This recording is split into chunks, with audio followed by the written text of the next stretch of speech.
Chez les GG, nous pensons comme JMJ. Dire la vérité. La vérité, qu'elle plaise ou qu'elle blesse, est une pertinente attitude de sagesse. Le journalisme est la plus grande aventure humaine car il est mission, passion, vision, interrogation, immersion, quête de vérité et conquête d'objectivité. Écoutez les GG tous les matins sur Radio Espace en simultané sur Espace TV, Espace Région Bokeh, Labé, Zérékoré, Kindia sur 99.7, Cancan sur 99. Les grandes gueules sur Espace ou la messe des sans-voix. Tous les matins également sur Espace TV. Merci à vous qui nous rejoignez sur cette chaîne. Continuez à réagir. Les contacts s'affichent juste en bas de l'écran avec plaisir. Dans moins de 2 minutes, je me ferai plaisir de lire quelques messages. Évidemment, je le disais au sommaire, les affaires judiciaires de la Guinée et du Mali devant la Cour de justice de la CEDEAO, suspendues depuis le 30 septembre dernier. La décision complète celle de la conférence des chefs d'État de l'organisation ouest-africaine. En effet, les deux pays avaient été suspendu, vous le savez, des instances de l'Union suite aux prises du pouvoir par l'armée survenue donc respectivement en août 2020 et en septembre 2021. La mesure survient évidemment dans un contexte particulier où le Mali remet sur la table du débat les modalités de collaboration militaire avec la France. Transition malienne et guinéenne en discussion avec Mamadou Ismaïla Konaté, ancien ministre malien de la Justice, garde des Sceaux. Il sera avec nous dans cette émission ce matin. Mesdames et messieurs, jusqu'au 5 septembre dernier, c'était lui le chef de file de l'opposition guinéenne à la suite donc des dernières législatives. Il avait pris du galon, il s'était davantage rapproché donc du pouvoir d'Alpha. Autour de lui, un cabinet qui n'a pas duré 4 feux, notamment en raison d'un défaut de budget. Il le dit ce matin, Tamba. Mamadou Silla, vous allez l'entendre ce matin dans cette émission Les GG sur Radio Espace Guinée. On va essayer de partir avec quelques messages que vous avez bien voulu laisser là au 657 39 13 13 avec évidemment Mohamed Diaby qui nous envoie les messages. Donc bonjour Lamine, bonjour à toute l'équipe. Shérif Bolo depuis Anta, comme l'a dit Tamba, donc comme le dit Tamba, la ville de Conakry a besoin d'une mise à jour parce que voilà, qu'est-ce qu'il dit exactement? Merci beaucoup mon cher ami. On y va avec ce autre message qui nous parvient. Adiafanta Kaba de Kuntia, élève au lycée d'excellence. Bonjour les GG, l'occupation abusive donc des bâtiments publics par les anciens dignitaires n'a pas commencé aujourd'hui. On attend que des beaux discours. Merci beaucoup Fanta, le message est passé. On reste avec Mamadou Aliou depuis Kagbélin qui nous écrit c'est l'un des problèmes de la Guinée qui engendre beaucoup de conflits. Il parle évidemment de ce sujet du patrimoine bâti.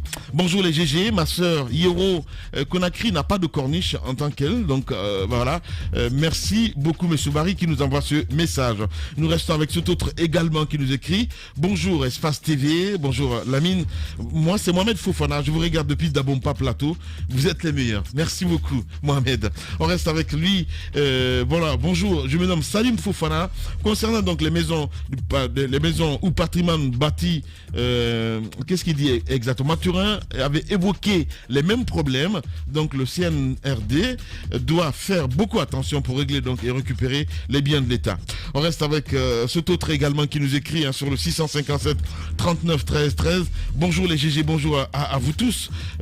Vraiment vous faites du bon boulot. Merci beaucoup. Lui c'est voilà, qu'est-ce qu'il dit? Li Suleiman depuis la sous-préfecture de Gaïa dans Mali Yembérin. Merci beaucoup mon cher ami du côté de Mali Yembérin.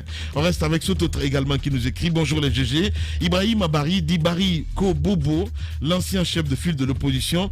Mamadou Silla qui n'a même pas pu revendiquer, donc qu'est-ce qu'il veut dire exactement? Je pense qu'il ne mérite pas ce titre. Voilà.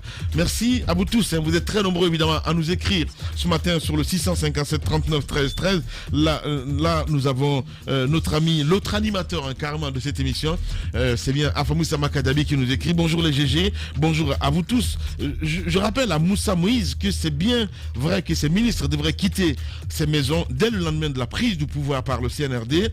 Mais si ces ministres quittaient aussi brusquement ces maisons, raison, cela pourrait créer une autre interprétation sur d'autres intentions contre la transition et la junte. En tout cas, je suis pour la récupération de tous les biens de l'État. Afamou Sama Kadiabi qui nous envoie ce message. On reste dans le sillage avec Mohamed Fofana du côté du RPG Arc-en-Ciel. Bonjour les GG. De 1984 à nos jours, l'État a été exagérément spolié de ses biens immobiliers. Ça c'est intolérable. Il faut nécessairement récupérer donc les biens immobiliers de l'État, quel que soit l'occupant. J'imagine que ça tremble dans le royaume Selouya ce matin. Les habitants de Dixine savent de quoi je parle. Voilà, merci beaucoup. Voilà, mon cher ami, c'est bien Mohamed Fofana du côté du RPG Arc-en-Ciel. Youssef Kaba qui enchaîne du côté du PEDN. Bonjour les GG, bonjour à toute l'équipe. Les domaines de l'État, qu'ils soient détenus par des anciens ministres du gouvernement déchus ou des opposants, doivent revenir dans le portefeuille de l'État. Si chaque ancien ministre devrait garder ou acheter sa résidence, le patrimoine bâti n'existerait plus. Merci beaucoup, mon cher Youssef Kaba, du côté de PEDN. On va rester dans le sillage avec toujours ces auditeurs. Ils sont très nombreux à nous écrire. On a MTB, le diplomate, qui nous écrit ce matin. Bonjour les GG, bonjour à toute l'équipe.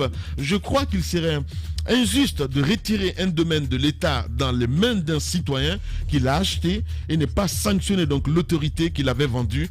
C'est évidemment MTB, le diplomate, qui nous envoie ce message. Le patriote découragé également qui nous écrit sur Twitter.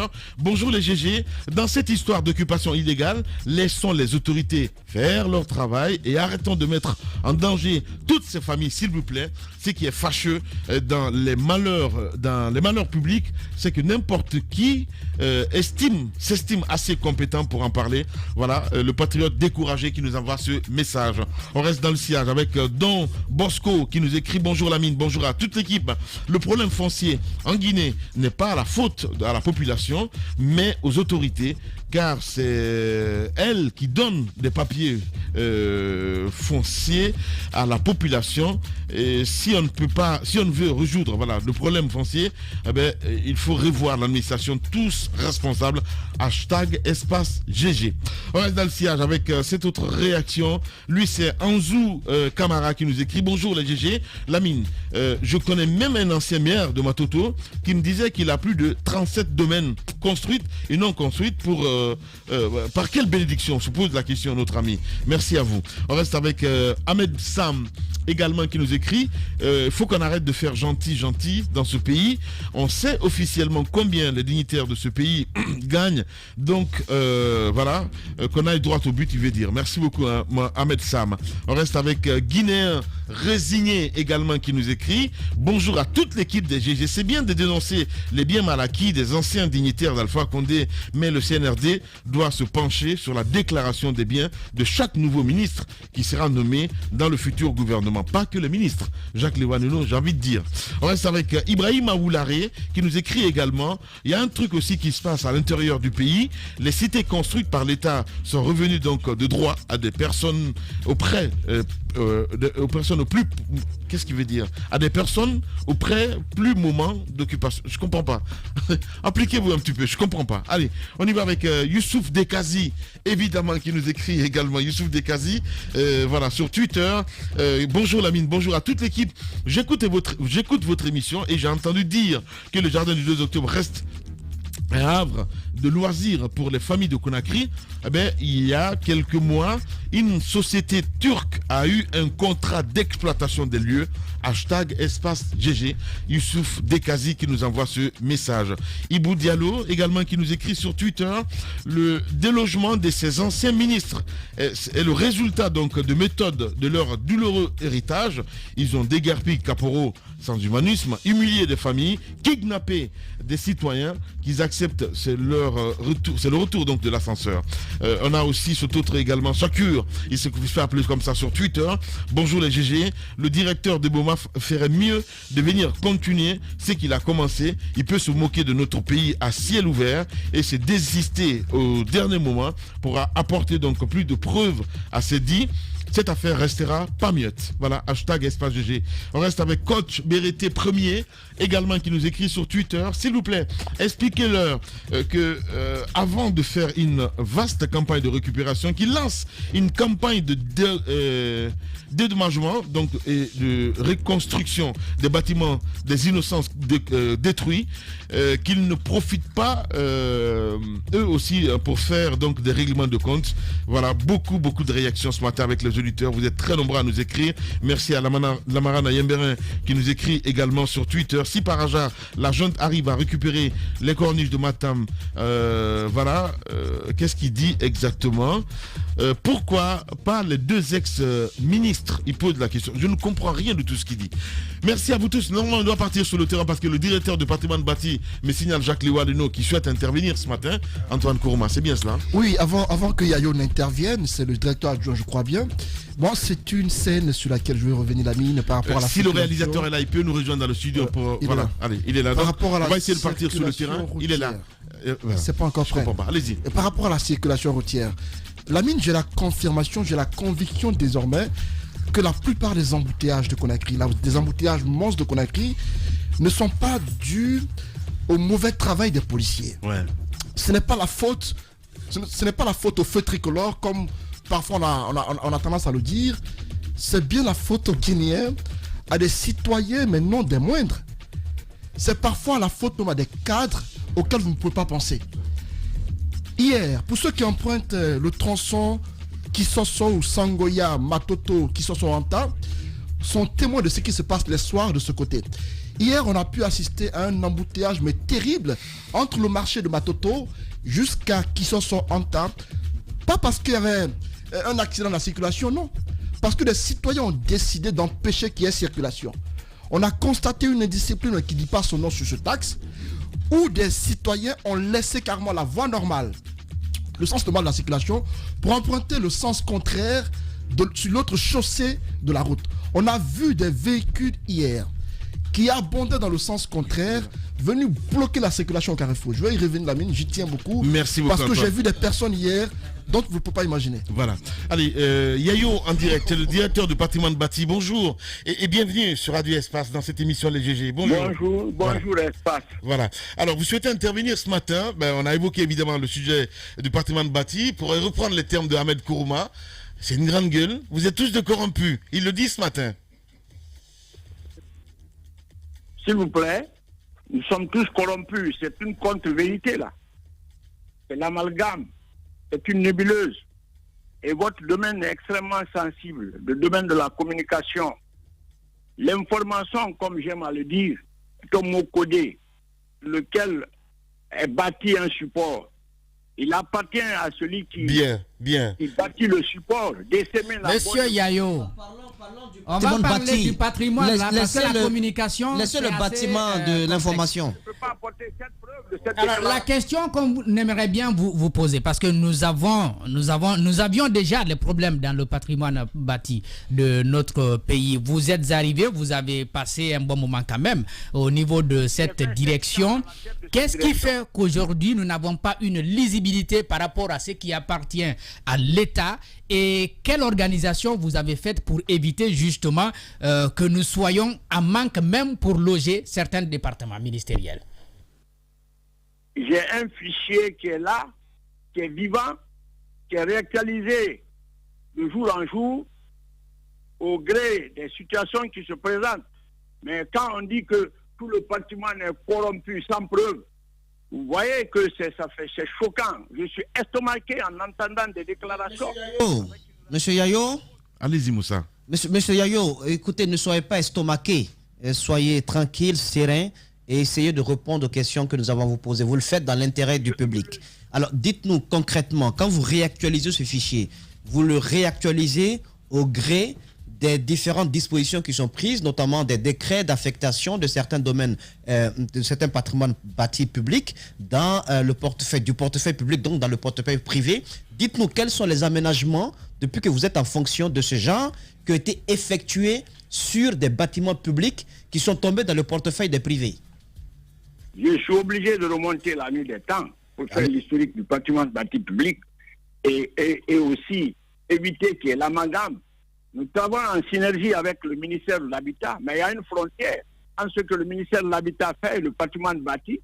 Le patrimoine bâti existe depuis l'époque coloniale.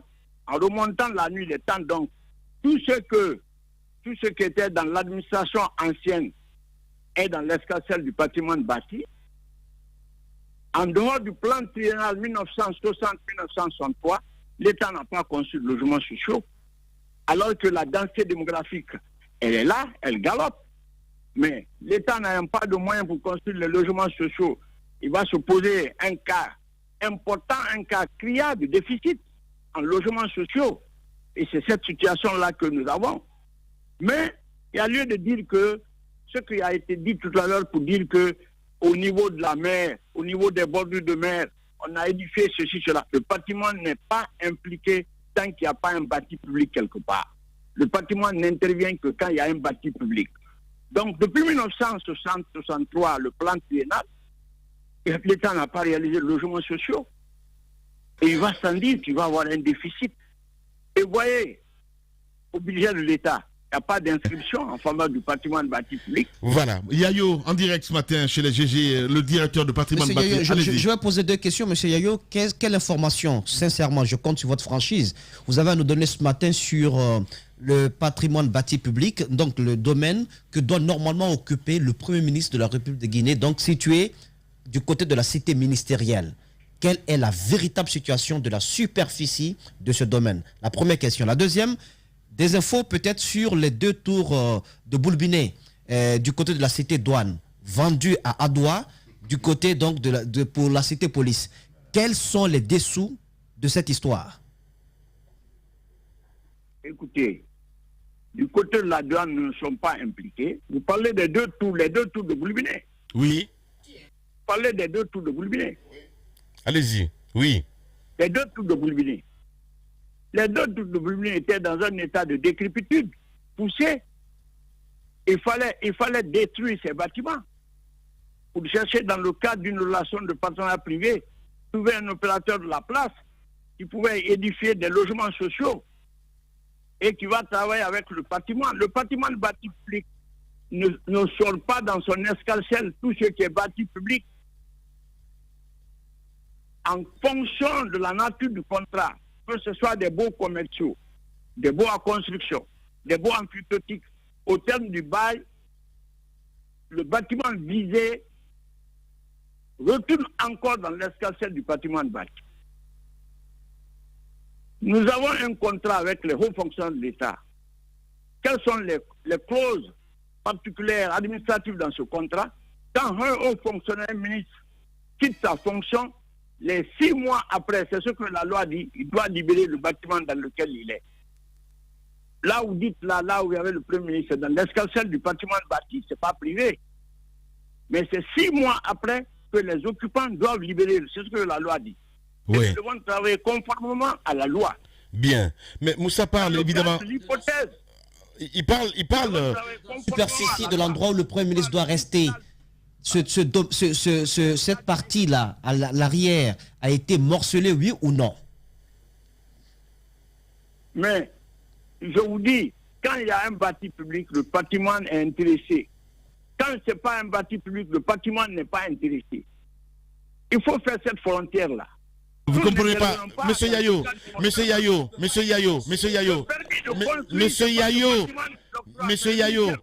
on va s'écouter, s'il vous plaît, on va s'écouter. Allez-y, Moussa, la question. Monsieur Yayo, ce domaine-là appartient à l'État. On ne peut pas le morceler et que vous ne fassiez, vous ayez, comment on appelle... non, mais écoutez les questions quand même, Monsieur Yayo. Écoutez quand même les questions. Quelle est alors, Monsieur Yayo, quelle est alors la superficie de ce domaine? Est-ce que vous pouvez nous donner les spécificités techniques de ce domaine?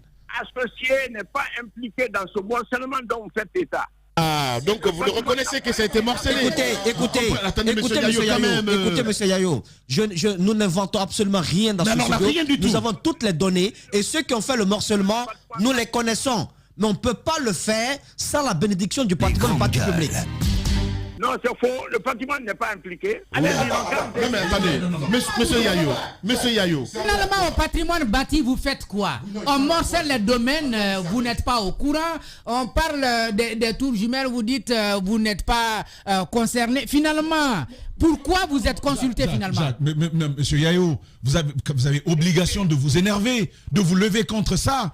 C'est vous qui êtes préposé sur le patrimoine bâti de l'État guinéen. Ça se morcelle et vous dites on n'est pas concerné. Vous pouvez m'écouter. Mais allez-y, c'est ce qu'on fait ce matin. Nous pouvons installer quelqu'un sur la base d'un contrat. Il ne lui appartient pas, lui, de faire quoi que ce soit sans que le préalable ne soit demandé notre accord. Dites-le de vous donner un document du patrimoine bâti où nous avons donné notre accord. Là, vous allez vous casser les dents.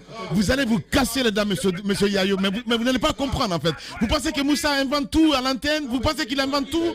À un moment, il faut arrêter, là, s'il vous plaît, monsieur Yayo. Il reconnaît, monsieur Yayo. Et qui n'a pas été associé au morcellement. Vous reconnaissez. Qui n'a pas été associé au morcellement. Vous reconnaissez qu'il y a morcellement. Vous reconnaissez qu'il y a morcellement. Et vous nous dites que vous n'avez pas été associé au morcellement. Que faites-vous quand le patrimoine de l'État est bradé? À morceler si vous n'êtes pas informé. Qui est habilité à le faire? Et quand vous êtes informé qu'il y a bradage sur le patrimoine de l'État, qu'est-ce que vous faites, monsieur Yayo? Non, je ne l'ai pas dit. Je dis bien, la loi dit quoi? Quand vous êtes dans un bâtiment du patrimoine bâti, avant de faire quoi que ce soit, vous référez au patrimoine bâti. Si vous donne l'accord préalable de faire quoi que ce soit en termes d'aménagement. Mais ce n'est pas le cas d'espèce. C'est pas le cas d'espèce. Allez-y, non, maintenant qu'on ne s'est pas référé à vous, on vous pose la question, qu'est-ce que vous avez fait? Mais écoutez-moi, je dis que la loi dit que quand vous êtes dans un bâti public, vous n'avez pas le droit de faire quelque chose. On a compris la loi, monsieur Yayo. On a compris la loi. La question qu'on pose, on ne s'est pas référé à vous et on a morcelé le patrimoine de l'État.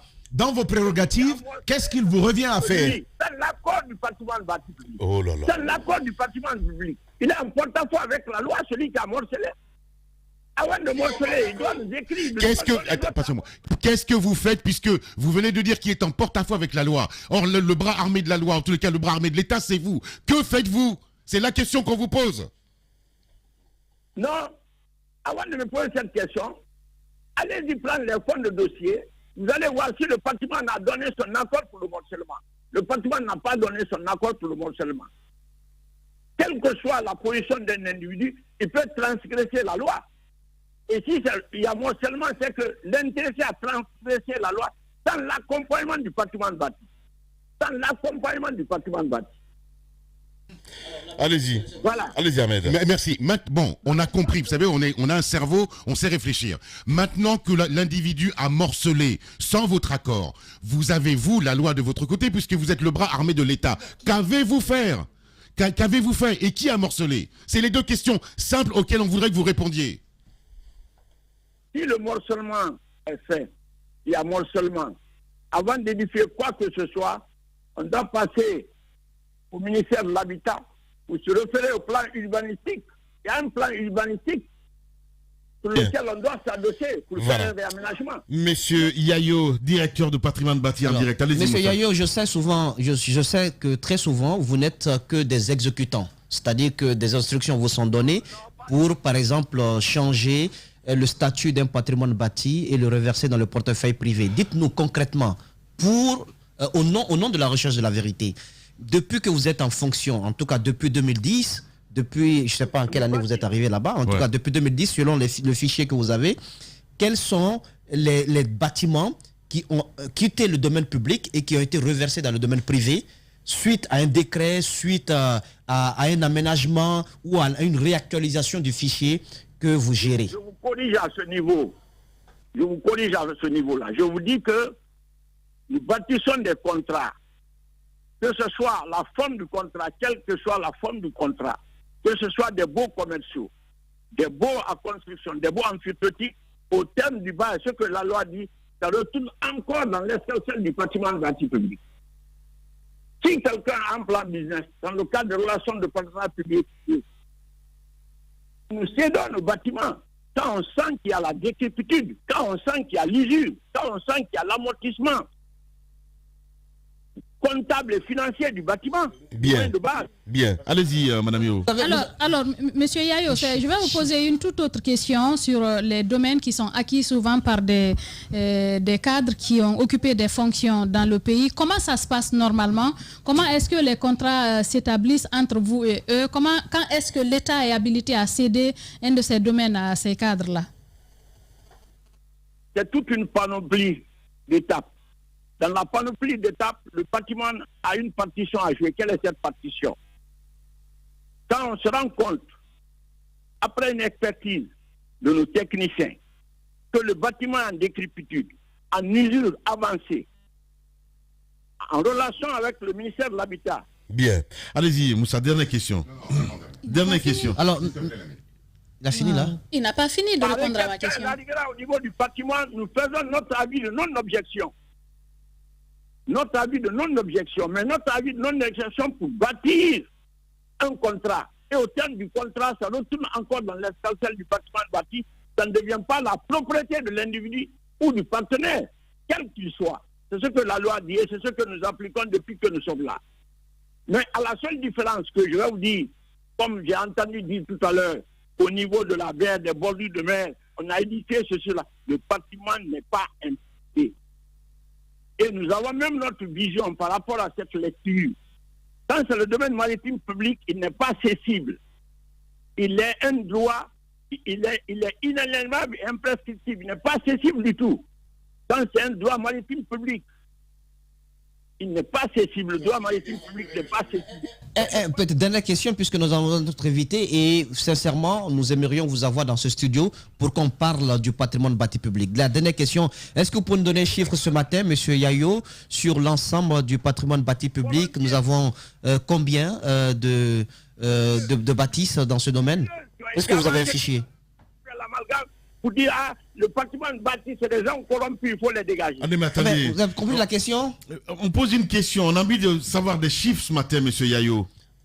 Ouais, je dis bien, je suis prêt volontiers à venir pour une émission pas courte comme ça. Bien. On a combien de bâtiments dans le portefeuille de l'État à ce moment-là? Pardon? Un fichier. J'ai les statistiques. Oui, vous avez les statistiques. Vous pouvez nous donner une idée? J'ai les statistiques zone par zone. Je ne sais pas. Zone par zone. Zone par zone. Bien, zone par zone, Moussa. Voilà. Merci. Zone par zone, tout ce qui est dans l'essentiel du patrimoine bâti. Ouais, il n'y a pas de problème. Voilà. Il y a une question intéressante. Corniche là où il y a Selou Dalé, ça fait partie. Et l'autre côté, là où il y a Sidia Touré, est-ce que c'est dedans aussi? Mais Sidia Touré, là où il est, ça appartenait à un orchestre, l'orchestre Horea Band, et c'est un domaine maritime public. Il n'est pas cessible, comme je l'ai dit. Il n'est pas cessible. Un décret du président de la République ne peut pas céder, puisque la loi dit qu'il y a un domaine maritime public. Même au niveau de l'UNESCO, ce n'est pas cessible. Mais en profitant de leur position du moment, position privilégiée, ils se sont donné le temps de payer une valeur vénale, une valeur argent, qui ne reflète pas la réalité, pour s'octroyer ce droit-là. Voilà, j'ai dit ça dans une de mes émissions, dans une de vos radios à Évasion. Voilà, allez-y. C'est la même chose chez mon canton à Dixine aussi? C'est pas accessible. C'est un domaine maritime public. Et la particularité, c'est quoi? Quand vous marchez sans pas, vous avez votre pied dans l'eau. On appelle ça la marée Françoise. Ce n'est pas accessible. C'est l'UNESCO qui le dit. Bien. Pour que ce soit cédé, pour procéder à un déclassement. Et voilà. Mais monsieur, ce qu'on va faire, on va vous inviter jeudi. Voilà. Un décret du président de la République ne peut pas céder un domaine maritime public. Bien. Mais ça, merci. Un décret. Or, ils n'ont eu que des décrets pour les permettre de racheter le coin. Merci. Qui en porte-à-faux avec la loi. Voilà, on va vous inviter jeudi dans cette émission, si vous le voulez bien. Jeudi, vous êtes invité, voilà, qu'on pourrait essayer en tout cas d'en débattre et aller surtout en profondeur. Merci en tout cas d'avoir accepté notre invitation ce matin. Les grandes gueules continuent sur Radio Espace. Radio Espace, les grandes gueules. Leur spécialité, c'est la démesure totale. Tant qu'ils ne changeront pas, nous ne changerons pas non plus. Les grandes gueules, à suivre tous les jours sur la radio d'opinion. Radio Espace. Sur Radio Espace, mais aussi sur Espace TV. Merci à vous qui nous rejoignez à l'international. Notre invité déjà dans ce studio, mesdames et messieurs, vous le voyez à l'écran, Mamadou Ismaïla Konaté, ancien ministre malien de la Justice, garde des Sceaux. En bas, il est notre invité ce matin. Avec lui, nous allons en débattre évidemment et ça va aller en profondeur, mon cher ami. Alors, Monsieur Konaté, bonjour et bienvenue. Bienvenue dans les Grandes Gueules. Depuis un certain moment, on a échangé à quelques années en arrière. C'est donc un plaisir de vous avoir ce matin dans le studio des Grandes Gueules. Mais avec vous, avant ces éléments qui ont été notamment évoqués par Lamine, revenons un peu à votre parcours. J'imagine que c'est la première fois que vous prenez la parole en Guinée, dans un média. Oh non.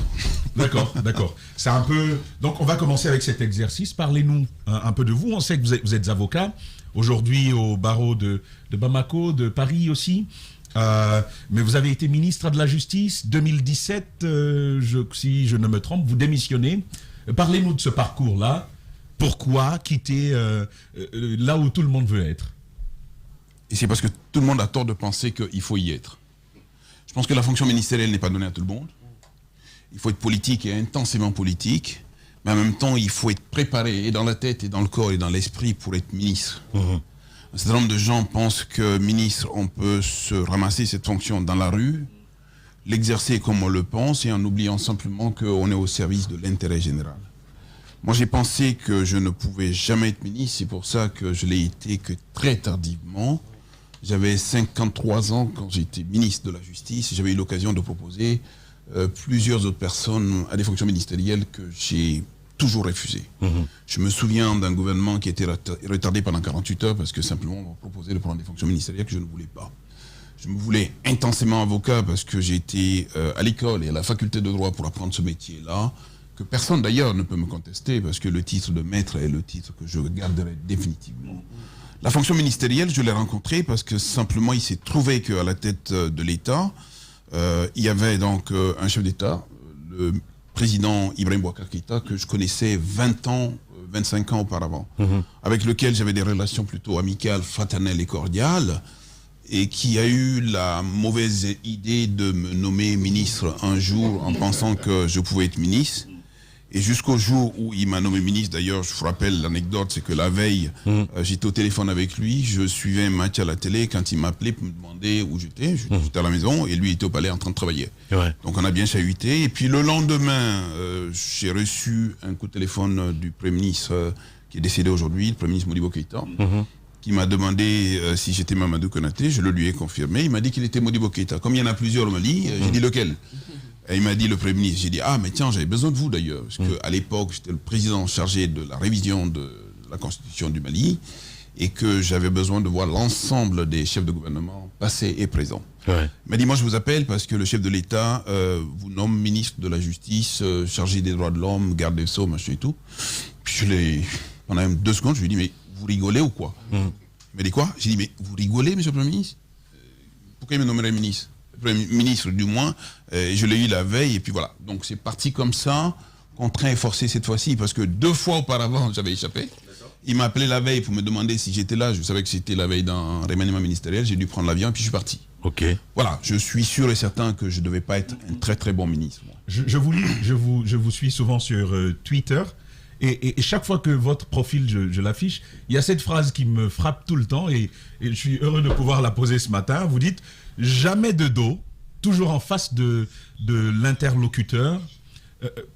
Ça veut dire quoi? Vous vous définissez comme quelqu'un qui n'a pas froid aux yeux, qui affronte ses adversaires. Est-ce que souvent ce n'est pas source de déboire pour vous dans vos relations? Exactement, je suis frontal, je suis direct, je suis spontané, je suis vif. J'y vais en regardant mon interlocuteur en face et en disant ce que je pense. Et chaque fois que je dis une chose que je pense et qui n'est pas vraie, j'ai toujours l'honnêteté intellectuelle de dire à la personne, je me suis planté. Vous n'avez pas tout lu parce que juste derrière, je me définissais comme étant une grande gueule de la République. Une grande gueule de la République. Voilà, Mamadou Ismaïla Konaté, notre invité ce matin. Allez-y. Alors, maintenant le départ, pourquoi vous décidez de partir? Même si il y a une partie de la réponse que vous avez déjà donnée, vous ne vouliez pas être ministre. Pourquoi finalement vous êtes parti? Est-ce qu'avec votre ami, IBK, ça n'a pas fonctionné comme vous l'aviez souhaité. Ça a cassé. Depuis le jour où j'ai tourné le dos, je ne l'ai plus revu. Je ne l'ai plus jamais parlé. Mais qu'est-ce qui s'est passé? Ce qui s'est passé, c'est que la fonction gouvernementale, l'action politique mettent en confrontation directe. Pour la simple et unique raison qu'un ministre de la Justice par nature, d'abord, lorsque vous voyez qu'il reste dans un gouvernement plus de 2 ans, parce qu'il n'est pas en train de faire son métier. Ah ouais? Et quand on fait son métier, on contrarie des gens. Et quand on contrarie des gens, on contrarie d'abord le premier auteur du décret qui vous nomme. Parce qu'en frontal, un politique a toujours besoin qu'on lui fasse plaisir d'une part, et un politique a toujours besoin de protection, non seulement pour lui, mais également pour les siens. Et la difficulté d'un ministre de la Justice qui ne rend pas la justice, mais qui administre la justice, c'est qu'on vous demande souvent d'être des obstacles à la justice, et c'est une situation qui est difficilement acceptable. Qu'est-ce qui vous appelez obstacle de la justice? Bien sûr. Demander l'obstruction à la justice? Deux, trois éléments, éléments du moins. Première chose, j'ai demandé à ce qu'on puisse mener une lutte implacable contre la corruption. Et c'est à cette époque-là d'ailleurs qu'on a mis en place l'Office central de lutte contre l'enrichissement illicite d'une part, et d'autre part que nous avons soumis un certain nombre de fonctionnaires publics qui étaient en charge de puissance publique de déclarer leur patrimoine. Cette situation a été par la suite une grosse difficulté. Et le deuxième élément, c'est que je me suis retrouvé en situation difficile avec le chef de l'État, mais difficile dans ma situation de ministre. Souvent, lorsqu'il s'est agi de nommer des fonctionnaires à la tête de parquet ou à la tête de juridiction, autre difficulté, parce qu'on a tendance à pointer du doigt celui qui est le plus près du parti, le plus proche du régime, et qui peut éventuellement servir. Et dernier point, je pense que ce n'est pas une tare également. J'ai poursuivi une grande gueule de la République, contre laquelle j'ai trouvé qu'il était assez excessif dans ses prises de parole, notamment en face de l'armée. J'ai diligenté des poursuites à son encontre, qui ont été arrêtées dans des conditions totalement inacceptables pour moi. Ces 3 choses ont fait que j'ai présenté ma démission au chef de l'État. Oui, alors la lutte contre la corruption, c'était quand même un des éléments qui avait été brandi par le M5 en 2020, 19-20 pour demander, n'est-ce pas, le départ des IBK. Est-ce que vous pouvez nous décrire un peu quelle était l'ampleur de cette corruption, de ce phénomène, n'est-ce pas, au Mali? Parce que nous l'avions effleuré un peu avec... On en a parlé un peu avec IBK, l'avion présidentiel, les armements et autres. C'était quoi l'ampleur? Je prends juste ces 2 dossiers-là. L'aéronef du président de la République et les équipements militaires qui représentent un total de plusieurs milliards de francs CFA. Moi, je suis venu au gouvernement trouver ces 2 dossiers-là. Le dossier de l'aéronef, par exemple, avait fait l'objet d'une dénonciation au procureur de la République. Et d'ailleurs, la première des choses, quand je suis arrivé, le procureur du parquet financier est venu me voir, me demandant mes instructions sur ce dossier. Je n'en avais point, en lui rappelant que c'est lui qui est le procureur, que moi je suis ministre. Le deuxième élément, les équipements, et vous savez toute la philosophie qu'il y a derrière les équipements. J'ai eu beaucoup de difficultés justement avec le régime en place à faire passer ces dossiers-là, parce qu'il y a eu 2-3 obstacles. La première fois, on a tenté de classer sans suite le dossier, la deuxième fois et la troisième fois, et par chaque fois, j'ai insisté pour remettre les dossiers, parce que comme par nature, en tant qu'avocat, un dossier judiciaire, on peut simplement l'arrêter un moment, on ne peut jamais l'arrêter indéfiniment. Vous avez vu par exemple dans nos pays comment les dossiers se réveillent. Et d'ailleurs, les dossiers dont je vous parle se sont réveillés aujourd'hui. Un certain nombre de personnes ont été mises en cause. Aussi bien pour l'aéronef que pour les équipements, j'ai eu beaucoup de difficultés justement à faire passer l'idée simplement de justice en indiquant que personne ne doit être un obstacle. On estime que vous n'avez pas joué franc jeu, puisque, bon, ça je vous le dis, c'est un observateur qui nous l'avait dit à l'époque du côté de Bamako, que pour des raisons d'État, entre guillemets, il arrivait quand même que le ministre de la Justice puisse prendre le dessus sur même la pratique de la justice elle-même. On me demande de me coucher. On me demande de me coucher et en ne laissant pas passer la justice. En clair, de fermer les yeux. On me demande de me coucher en essayant de protéger des personnes privées au détriment de l'intérêt général. Croyez-vous un Pour vous, la raison d'État ne passe pas là? Je ne sais pas ce que c'est que la raison d'État. Allez-y, madame. Ministre de la Justice et des Droits de l'Homme, à l'époque, moi j'aimerais bien savoir, parce que là vous parlez de situation au haut sommet de l'État pratiquement. Quelle était la situation des droits de l'homme à l'époque quand vous étiez ministre? Ça c'est ma première question. L'autre question, est-ce que vous comprenez ce qui est arrivé, le putsch qui a renversé M. Ibrahim Boubacar Keïta? On ne comprend jamais un putsch. Parce que comprendre un putsch, c'est à la limite trouver une explication au putsch et éventuellement adhérer au putsch. Donc sur le principe, Je ne comprends pas. Et quel que soit le décret de difficulté que je peux avoir vis-à-vis d'un homme, je pense que le putsch militaire est la dernière des choses que je peux éventuellement souhaiter et cautionner. Les grandes gueules. En dehors de cela, il faut simplement aujourd'hui se dire que dans tous nos États, et le Mali ne fait pas exception, la question des droits de l'homme est une difficulté essentielle. Voyez-vous, tout le monde va vous le dire au Mali, j'ai visité l'ensemble des régions du Mali, à l'exception de Kidal, qui était inaccessible à l'époque. Et chaque fois que j'ai été dans une région donnée, ma première chose, c'est de mettre les pieds dans la prison. Et vous savez pourquoi? Parce que le référentiel de droits de l'homme, du niveau de respect de l'état de droit et des droits de l'homme, c'est quand même les prisons. Je me souviens, par exemple, un jour, en Conseil des ministres, quand le président l'applique, m'a dit et attention, dans les prisons, ils ont la gale. Monsieur le Président, ils ont peut-être la gale, mais c'est la gale qu'on leur a mis. Moi, mon combat, justement, c'est toujours d'aller à la prison et de faire en sorte que cette gale, je puisse l'avoir et que je puisse la soigner. Juste une anecdote, j'ai lancé les travaux de construction de la plus grande prison de Bamako. Vous savez que la prison de Bamako est prévue pour 400 personnes et qu'ils sont 4 fois 1600 personnes aujourd'hui dans une promiscuité pas possible. Donc j'ai lancé les travaux de construction de la prison et je ne sais pas si c'est la même philosophie qu'en Guinée.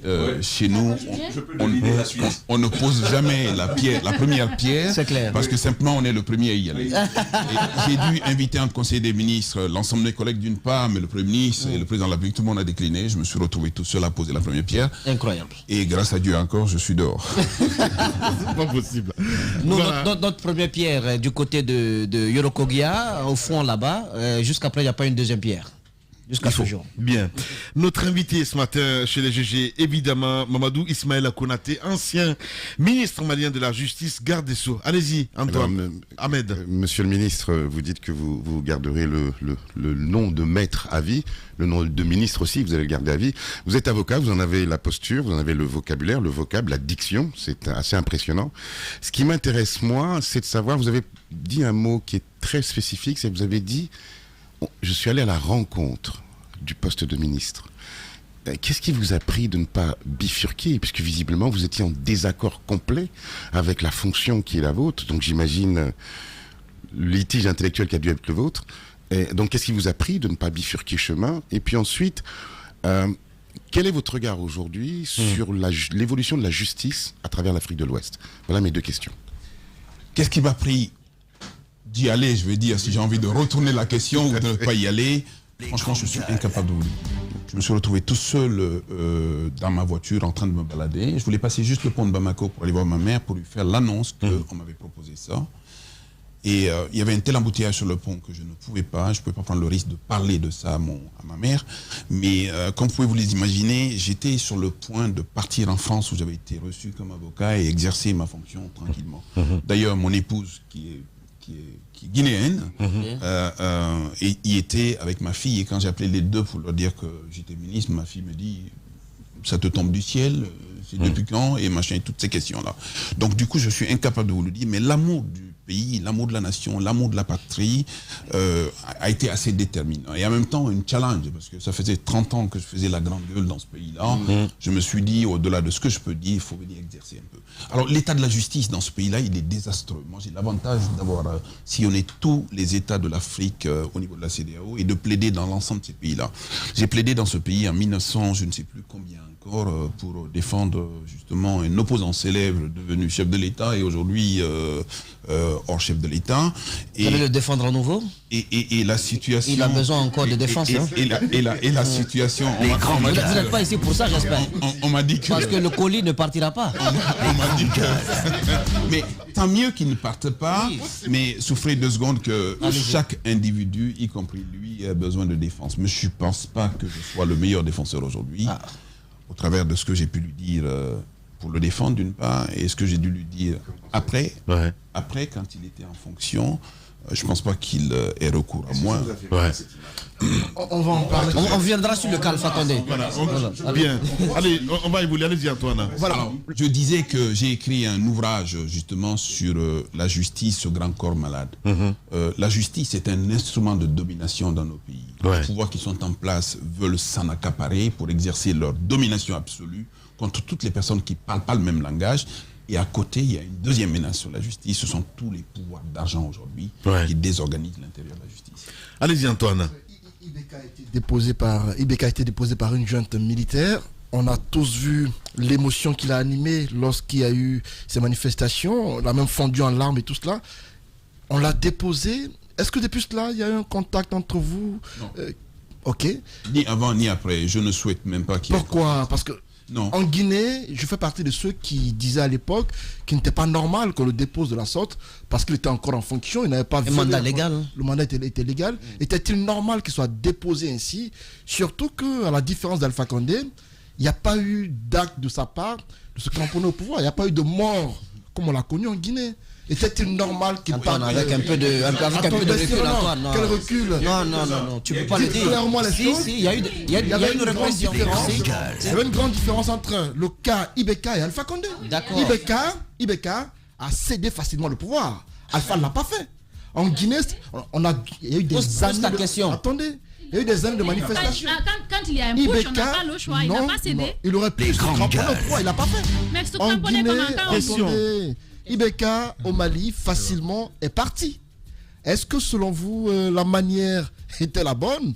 Est-ce qu'il y a eu des relations entre vous par après? Dites-nous clairement à ce jour, qu'est-ce que vous avez pensé de ce coup d'État qui pour moi n'était pas vraiment normal? Sur le principe, je ne rentre pas dans des appréciations des coups d'État. Vous voyez, il y en a un qui dit tout à l'heure qu'un régime légal ou un régime non légal. Qu'est-ce que c'est qu'un régime légal? C'est un régime qui a été validé à un moment. Même si c'est au nom du peuple, contre son gré, et sans que le peuple soit là. Même l'illusion du pouvoir peut éventuellement être une source de légalité. Sur le principe absolu, la question n'est pas tant d'aller au-delà du thème, la question n'est pas tant de se maintenir, la question c'est qu'à un moment, vous êtes là au nom de qui? Vous êtes là pourquoi et vous faites quoi? Vous pouvez être dans un régime légal et que personne ne veut de vous, et vous le savez d'autant plus que vous vous entêtez. Et c'est pour ça que ces processus-là aujourd'hui, les chefs d'État qui sont en place s'entêtent, mais ils savent bien quelle est la finalité. Parce que lorsque vous avez un colonel de l'armée qui vous sort de derrière et qui vous met sur la tempe une arme, vous n'avez pas d'autre choix que de signer une démission. Je pense que c'est dans les mêmes conditions que Alpha Condé, qui refuse de signer une décision, a été mis de côté, et que le président Ibrahim Boubacar Keïta a signé plus facilement la démission. Les deux sont copains d'ailleurs. Hein. La dernière fois que j'ai le souvenir des deux, on était dans une chambre d'hôtel justement à Dakar où ça rigolait très sec. Bien. Ancien ministre malien, garde des Sceaux, notre invité ce matin, M. Konaté. Allez-y, mon cher Tamba. Le ventre mou de la gouvernance Ibeka, c'était pas que la justice, c'était pas que l'économie, c'était aussi la question sécuritaire au Mali, au Sahel globalement pris. Moi, je vous pose la question de cette instance, j'ai envie de dire régionale, que l'on appelle le G5 Sahel, qui a été mis sur pied pour, entre autres, s'occuper de cette question sécuritaire-là, avec une force qui a été développée.